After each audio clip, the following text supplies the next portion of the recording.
God, it's a hell of a story to follow. All right, I'll give it a shot. Okay. The year was, this is the story I should start with of how Mr. Kim Jong-il got me addicted to energy drinks. It's a good story. Alright, it's a small exaggeration. Not all energy drinks, just Monster. Alright, just the one. The year was 2006, and I don't know how historically inclined you guys are, but Mr. Kim Jong was going a little crazy. He was shooting his missiles off. Nobody liked him. Nobody was chill with the guy. The entire area was just, nobody wanted to deal with that. A younger, fitter, slightly more energized Murph was enlisted with the U.S. Air Force, stationed in Okinawa. Kadena Air Base is the area. We're about, on a map, we're about this far away from North Korea, which in a missile range is right there, just next door, not very far away. And every time he acts up, it's my problem, because my job, I was a F-15 crew chief. It's a fancy way to say I was a mechanic on a fighter jet, the air-to-air variety. Basically, I was the catch-all. The crew chief is the jack of all trades. There's a weapons crew who does weapons, and electronics, they specialize in electronics, you might imagine. Very good. Somebody said it, thanks for filling it in for me. But I caught everything. I did a little bit of all the jobs. I did, engines, I did hydraulics, I did specialist stuff. We did a little bit of all of it. But our main job was, we were the guys who owned the jets. Like, we were the keepers. We had to sit there with them. We're the guy in Top Gun doing this number when they take off. Like, we do all the little stuff. It's a lot of fun. Best job I ever had. I'll say that all day. June or July, summer of '06. I'd only been in for about a year or so. I was on the base. It was very hot. Okinawa is a tropical, subtropical island. 100 degrees, at 3 in the morning, so it was awesome. Great island, when work and Kim Jong are not interrupting. But he got a little antsy. He was testing his rockets. This isn't the fat guy they have now. This was the older guy. We took him a little more seriously.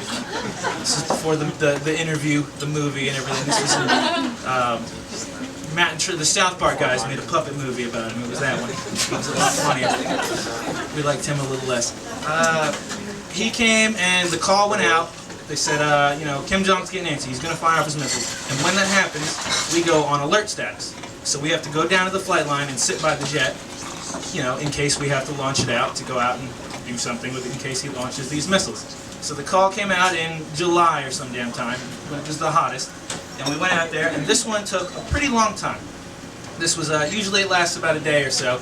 This one lasted over 3 days. And we're there we don't leave the jet. We stay there for the whole time, all 3 days. They come by every now and then with water. They come by with MREs, ration food, little bags of, they're actually really good at doing that. Everybody bitches, but I love them. These little bags of food. They'd come by every now and then, and we were there. About a day and a half goes by, which is about the time when sleep deprivation starts to matter, even for young kids in their 20s, when it starts to take a toll. And you get a little loopy, work starts to get rough. They're giving us busy work because they don't want you sitting around. We're cleaning the jets, they look great, we're cleaning the spots, we're doing all kinds of whatever bullshit they can find to keep us moving. None of them are out there though. It's a very special time. All the leadership, all the expeditors, all the pro supers, they're all in the building because they can do that. They don't have to be there, what do they care? The pilots are sitting at their base, which has a bar, yes. Everything you've seen about pilots is true. They have a bar. They're treated very well. It's great. We're very jealous. So we're sitting out there alone. We're starting to get loopy from sleep deprivation, from not eating very well, from being in the heat. It's a fantastic time.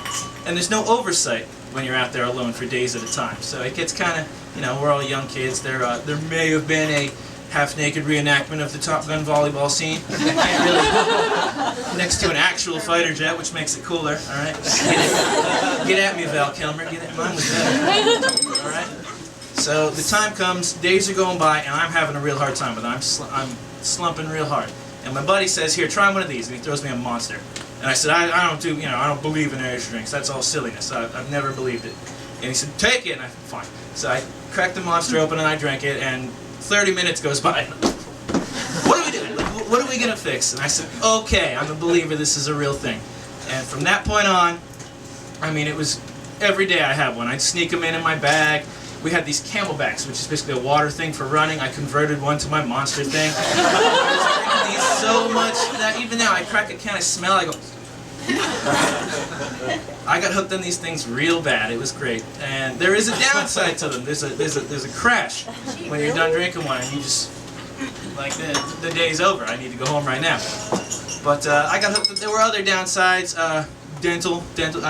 Not so good teeth. They rot your teeth very bad. It's okay. The military has a single payer health care. That's right. But the up and down of it is I got hooked on the monsters, and I came down on them after a trip to Thailand, where I couldn't get a hold of one. We were in a rural area, and stores there don't sell those kind of things.